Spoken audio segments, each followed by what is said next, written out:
Students, आप सभी का स्वागत है आपका अपने चैनल ज्ञान कोचिंग में। और आज की क्लास में हम लोग नवोदय क्लास 9 के जो जनरल साइंस के क्वेश्चन पूछे जाते हैं वो सारे इंपॉर्टेंट क्वेश्चन हमने यहाँ पे लिए हैं। और साथ ही साथ बच्चों, मुझसे पहले कितने बच्चों को ये क्वेश्चन आते थे कमेंट बॉक्स में बताना, इनमें से कितने क्वेश्चन आप लोग करना जानते थे। और वीडियो को शेयर और लाइक कर लें जिससे आने वाले सारे अपडेट आप तक पहुंचते रहे। तो चलिए शुरू करते हैं। पहला क्वेश्चन है आपका। वीडियो थोड़ी सी लंबी होगी क्योंकि इसमें मैंने सारे इंपॉर्टेंट क्वेश्चन लिए ऑल चैप्टर से। पहला क्वेश्चन है आपका, ear drum is a part of. Ear drum किसका पार्ट है, यानी कि कान का पर्दा किसका पार्ट है? Sound producing skeletal system, hearing organ और रिप्रोडक्टिव ऑर्गन। तो आपको ध्यान से देखना भाई, ईयर ड्रम जो है कान में होता है और कान को हम क्या बोलते हैं? हियरिंग ऑर्गन बोलते हैं, स्वर्णंग। ऑप्शन नंबर सी आपका राइट आंसर है। चलिए अगला क्वेश्चन देखिए। The hearing range of human here. Human here की हियरिंग रेंज क्या होती है? किस रेंज तक जो है ह्यूमन हियर सुन सकता है?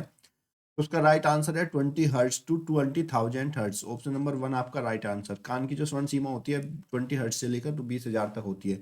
The voice box is cold. Voice box हम किसको कहते हैं? स्टमक, हार्ट, लेरेक्स और माउथ। तो वॉइस बॉक्स जो है वो हम लेरेक्स को बोलते हैं, गले को हम बोलते हैं वॉइस बॉक्स। अगला देखिए बच्चों। नेक्स्ट है आपका, large amplitude of sound vibration will produce loud sound, make sound, slow sound और शेरक। तो अगर हमें लार्ज एम्पलीट्यूड दिया हुआ है तो ये जो एम्पलीट्यूड होता है ये किसी वेव की इस नॉर्मल से जो हाईएस्ट डिस्टेंस होती है इसको हम एम्पलीट्यूड कहते हैं। और एम्पलीट्यूड के ऊपर साउंड की जो है लाउडनेस डिपेंड करती है। तो लाउड साउंड को जो है अगर एम्पलीट्यूड ज्यादा होगा तो आवाज जो है बहुत ही ज्यादा तेज होगी। The pitch of sound depend on. Sound की जो पिच है वो किस पर डिपेंड करती है? Frequency, amplitude, both of these, none of these. तो फिफ्थ का आपका राइट आंसर होगा, पिच जो होती है वो फ्रीक्वेंसी पर डिपेंड करती है। फ्रीक्वेंसी को हिंदी में आवृत्ति बोलते हैं। Sound is kind of. Sound क्या है? साउंड क्या है? वर्क है, एनर्जी है, फोर्स है या फिर नन है?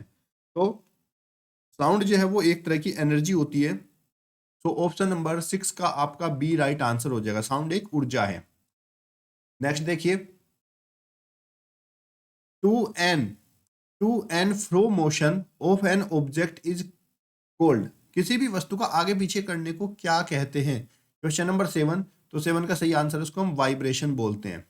Voice box of larynx human processes. मानव प्रक्रिया में वॉइस बॉक्स या स्वर यंत्र क्या है? तो उसका 8 का राइट आंसर है, वो एक साउंड है। Sound propagate maximum in. Sound जो है सबसे तेजी से किस में चलता है? तो साउंड जो है सबसे तेजी से सॉलिड में चलता है, ठोस में। Noise pollution is harmful for. Noise pollution किसके लिए होता है? इंसान, बिल्ली, चिड़िया या फिर सभी के लिए? तो इसका सही आंसर है, साउंड पोल्यूशन जो है सभी के लिए नुकसानदायक होता है। नेक्स्ट है आपका, the powerhouse of cell is called. Cell का पावर हाउस किसको बोलते हैं? कोशिका का पावर हाउस क्या कहा जाता है? तो इसका सही आंसर है माइटोकॉन्ड्रिया। माइटोकॉन्ड्रिया जो है उसके पावर हाउस को बोलते हैं। The kitchen of cell is called. Important question है ये दोनों। Kitchen of the cell, cell की किचन किसे कहा जाता है? कोशिका की रसोई किसे कहा जाता है? रसोई मतलब भाई जहां पे हम खाना खाते हैं जिससे हमें एनर्जी मिलती है। तो इसका सही आंसर है, कोशिका की जो किचन होती है उसको प्लास्टिड्स को बोलते हैं। किसको? प्लास्टिड्स को। The functional unit of life is cold. Unit, life की फंक्शनल यूनिट किसको बोलते हैं? तो लाइफ की फंक्शनल यूनिट हम सेल को बोलते हैं, जिसको हम हिंदी में कोशिका कहते हैं।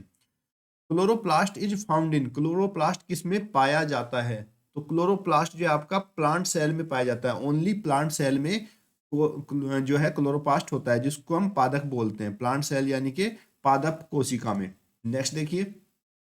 फिफ्थ है आपका, कंट्रोल यूनिट ऑफ सेल। कोशिका की नियंत्रण इकाई क्या होती है? कंट्रोल ऑफ यूनिट सेल क्या होता है? तो इसका सही आंसर है आपका न्यूक्लियस। न्यूक्लियस जो होता है वो सेल के बीच में होता है और इसी से पूरा सेल जो है वो कंट्रोल होता है। Single celled organisms are cold.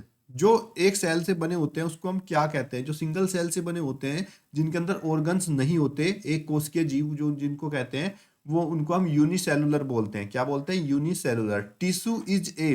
Tissue क्या है? उत्तक क्या होता है? तो group of organ, group of cell, group of tissue और ग्रुप ऑफ ऑर्गेनिज्म। तो इसका सही आंसर होगा आपका टिश्यू ऑफ सेल। टिश्यू जो होता है वो एक ग्रुप ऑफ सेल होता है। जब सेल जो आपस में जुड़ जाते हैं तो उससे टिश्यू बनते हैं, जिसको मांसपेशियां भी कहते हैं नॉर्मल भाषा में। Cell is discovered by. Cell की जो खोज है वो किसने की थी? तो सेल जो है वो आपका डिस्कवर किया था रॉबर्ट हुक ने। ऑप्शन नंबर बी आपका राइट आंसर है। नेक्स्ट देखिए, the cell capable of changing shape are, आकार बदलने के सक्षम सेल कौन सा है, हमें ये बताना है। तो बच्चों उसका राइट आंसर होगा आपका बोथ ऑफ, अमीबा सेल भी और डब्ल्यूबीसी व्हाइट ब्लड सेल जो होते हैं ये भी दोनों जो है आकार को बदल सकते हैं। उसका राइट आंसर हो जाएगा C. Hen's egg is a, hen egg, मुर्गी का जो अंडा है वो क्या होता है। तो मुर्गी का जो अंडा है वो एक तरह की कोशिका है, तो इसका राइट आंसर होगा आपका डी सेल। क्लियर बच्चों। अगला क्वेश्चन देखिएगा, व्हाट इज फोर्स, फोर्स क्या होता है। पुल, पुश, पुल पुश और पुल बोथ, नन ऑफ दीज, खींचना या फिर धकेलना या फिर दोनों। तो हमने पढ़ा है जो बल होता है, फोर्स जो होता है वो पुल और पुश, उसको हम फोर्स बोलते हैं। ऑप्शन नंबर सी आपका राइट आंसर। सेकंड है यहाँ पे, what is state of motion, motion की स्टेट क्या है। Positioning of rest, position of motion, both by the state rest और मोशन, या फिर नन ऑफ दीज। तो इसका राइट आंसर होगा आपका both by the state rest और मोशन। ठीक है, स्टेट ऑफ मोशन जो है दोनों हो सकती है, अगर कोई वस्तु एक जगह रखी हुई है तो वो भी आपकी, और अगर चल रही है वो भी, तो ये दोनों की दोनों जो है वो उसकी अवस्थाएं हो जाएंगी। क्लियर बच्चों। नेक्स्ट देखिएगा third, the strength of force is express bye, force की जो स्ट्रेंथ है उसको हम किससे दिखाते हैं, बल की प्रबलता किसके द्वारा व्यक्त की जाती है। तो इसका सही आंसर होगा स्ट्रेंथ ऑफ फोर्स, वजन, द्रव्यमान, परिणाम, अनुदैर्ध्य बल, तो वेट, मास, मैग्नीट्यूड, लॉन्गिट्यूड। तो इसका सही आंसर है वेट, वेट से जो है हम फोर्स की स्ट्रेंथ को दर्शा सकते हैं। The force between two charge body is cold, अगर कोई दो चार्ज बॉडी है, आवेशित पिंड है, तो उनके बीच में लगने वाले बल को क्या कहते हैं। तो अगर हमारे पास कोई भी दो चार्ज बॉडीज हैं तो उस पर लगने वाले बल को इलेक्ट्रोस्टैटिक्स फोर्स बोलते हैं, विद्युतीय बल बोलते हैं उसको। नेक्स्ट है आपका, when two force act in opposite direction then net force acting two forces, जब दो बल परिणामी विपरीत दिशा में कार्य करते हैं तो उन पर लगने वाला शुद्ध बल क्या होता है। तो इसका सही आंसर है सम ऑफ टू फैक्टर, उन दोनों के कारकों के योग के बराबर होते हैं, सम ऑफ दोज फैक्टर्स। ठीक है, क्योंकि अगर डायरेक्शन सेम हुई तब ऐड हो जाएंगे, और डायरेक्शन विपरीत हुई, एक की सेम हुई और दूसरे की विपरीत हुई तब वो माइनस हो जाएंगे। Magnitude force is force, magnitude force क्या होता है, मैग्नेटिक फोर्स क्या होता है। चुंबकीय बल हम किसको कहते हैं, contact force, non contact, both A and B, या फिर नन ऑफ दीज। तो इसका सही आंसर हो जाएगा कि जो मैग्नेटिक फोर्स होता है वो नॉन कॉन्टैक्ट फोर्स होता है, क्योंकि आपने देखा होगा अगर यहाँ पे कोई मैग्नेट रखी हुई है ये, और इस मैग्नेट को कोई आयरन का पीस हमें खींचना हो तो ये दूर से इसको खींच लेगी, जरूरी नहीं कि उसको टच करेगी तभी खींचेगी, वो दूर से इस पर फोर्स लगा देती है, इसलिए नॉन कॉन्टैक्ट, बिना संपर्क के, गैर संपर्क बल जो होता है उसको बोलते हैं। Force act on an object में चेंज, जब हम किसी ऑब्जेक्ट के ऊपर फोर्स लगाते हैं तो वो किस किस चीज को चेंज कर सकता है, डायरेक्शन को, शेप को, स्पीड को, या फिर ऑल ऑफ दी अबाउ। तो जब किसी वस्तु पर बल लगाते हैं तो वो जो फोर्स होता है वो सबको बदल सकता है, डायरेक्शन को भी, शेप को भी, स्पीड को भी। तो all of the above, option number D आपका राइट आंसर हो जाएगा। क्योंकि जैसे जब हम क्रिकेट खेलते हैं तो बॉल इस डायरेक्शन में आती है, लेकिन जब हमारा जो बैट्समैन होता है वो उस पर शॉट करता है तो इसकी डायरेक्शन चेंज होकर दूसरी में चली जाती है। किसी बर्तन पे फोर्स लगाया मुड़ जाता है, स्पीड को हम फोर्स लगाते हैं तो बढ़ जाती है, अपोजिट डायरेक्शन में लगाते हैं तो कम हो जाती है। लिव्स और fruit fall on the ground due to, पत्ती और फल जो है किस बल के कारण वो जमीन पर गिर जाते हैं। तो आपको पता है कि अर्थ जो होती है वो एक फोर्स क्रिएट करती है, जिसकी वजह से वो अपनी तरफ हर एक चीज को अट्रैक्ट कर लेती है, और इस फोर्स को हम ग्रेविटेशनल फोर्स बोलते हैं। तो ऑप्शन नंबर आपका बी राइट आंसर हो जाएगा। नेक्स्ट है आपका, लाइनेक्स इज कोल्ड, स्वर यंत्र किसे कहा जाता है। तो स्वर यंत्र जो है वो किसको बोला जाता है, आपका वॉइस बॉक्स को, म्यूजिक बॉक्स को, रिस्पायरेटरी ऑर्गन को, या फिर नन ऑफ दीज को। तो इसका सही आंसर होगा लाइनेक्स जो है वॉइस बॉक्स को बोला जाता है। द एग इज, एग क्या है, एग जीमेट है या फिर female gamete, both of these, none of these. तो इसका सही आंसर होगा एग जो है वो आपका एक कार्बन की जो प्योरेस्ट फॉर्म होती है वो होती है कोक। कोल तार कंटेन अबाउट, कोल तार कंटेन अबाउट, कोल तार में क्या क्या होता है, लगभग 300 सब्सटेंस, 400, 200 या फिर 100 सब्सटेंस। तो 4 का आपका सही आंसर होगा लगभग 200 सब्सटेंस जो है वो कोल तार में होते हैं। The fruit oil well was drilled in, पहला फर्स्ट ऑयल वेल जो है पहला का the first oil well was drill in, पहला जो तेल का कुआं था वो कहाँ पर खोदा गया था? तो पहला तेल का कुआं आपका यूएसए में खोदा गया था। कहाँ पे खोदा गया था? यूएसए में। नेक्स्ट है आपका 6 वाला, पीसीआरए स्टैंड फॉर, पीसीआरए किस, इसका जो फुल फॉर्म है वो क्या है? Public conservation research association, petroleum conservation research association, public counselling research, या फिर पार्शियल काउंटिंग रिमेनिंग अडेप्टमेंट। तो इसका पीसीआरए का जो राइट आंसर है वो है आपका ये petroleum conservation research association. An example of fossil fuel, fossil fuel का एग्जाम्पल क्या है? वुड, एनिमल वेस्ट इज, कोल, या फिर ऑल ऑफ दीज। तो सेवंथ का राइट आंसर है इसका कोल। फॉजिल फ्यूल का जो एग्जाम्पल है वो कोल है। विच of the following is a natural resource, which of the following is a natural resource, इनमें से कौन सा नेचुरल रिसोर्स है? कार, बस, वाटर और park.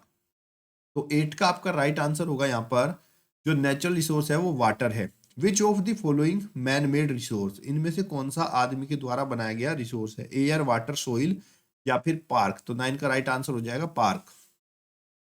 Which of the following is obtain from coal tar, coal tar से हमें क्या प्राप्त होता है? ठीक है, तारकोल से हमें क्या मिलता है? पेट्रोल, कोक, एयर, या फिर नेफ्थलीन बॉल। तो इसका राइट आंसर हो जाएगा आपका कि कोल तार से हमें जो है नेफ्थलीन बॉल मिलती है। ऑप्शन नंबर डी आपका राइट आंसर है। चलिए अगला देखते हैं।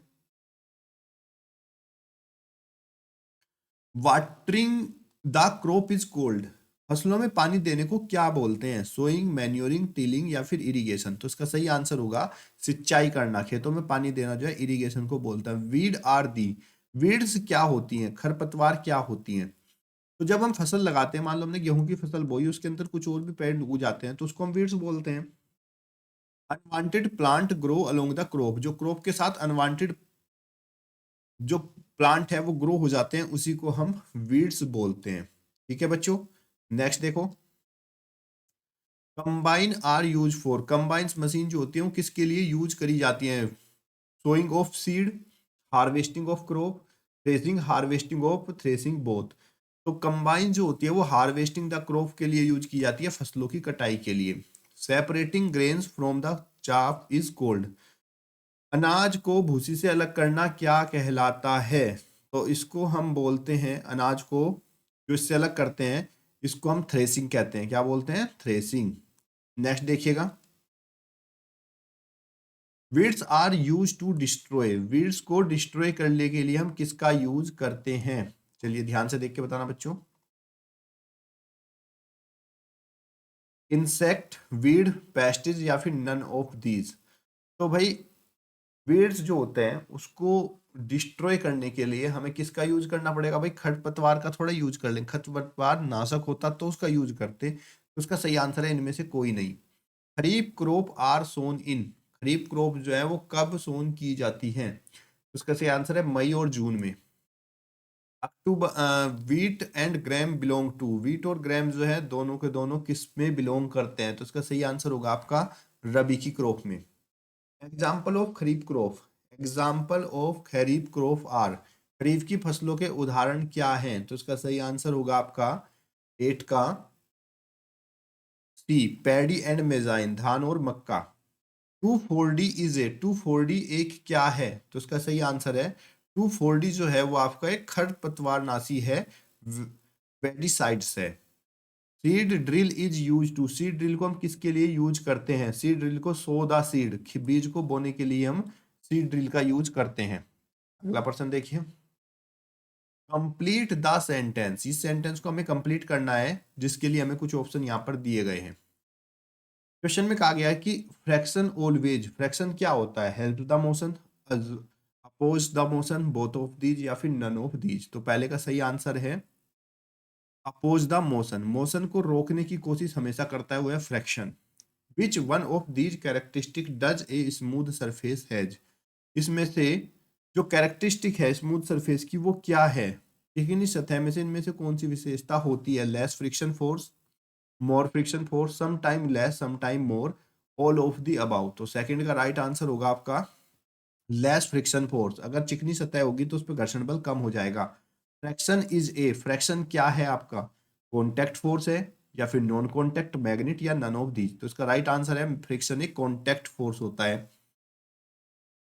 What kind of a substance are known as lubricant, किस सब्सटेंस को हम लुब्रिकेंट कहा जाता है, पदार्थ को स्नेहक कब कहा जाता है, increase fraction, decrease fraction, increase और डिक्रीज फ्रैक्शन या फिर नन ऑफ दीज। तो उसका सही आंसर होगा जो लुब्रिकेंट होते हैं वो हमेशा फ्रैक्शन को कम करने के लिए यूज में की जाती है, घर्षण को कम करने के लिए।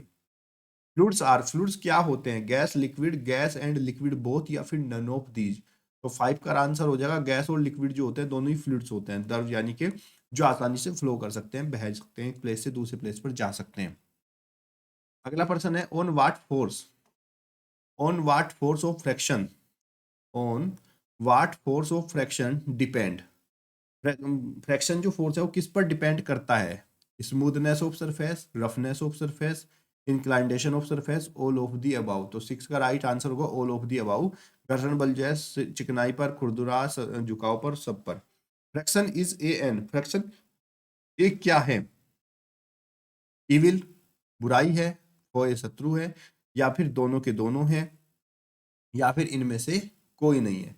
तो 7 का राइट आंसर है सी, दोनों, ए और बी। लुब्रिकेंट्स क्या होते हैं, increase fraction, reduce fraction, both every और नन ऑफ दीज।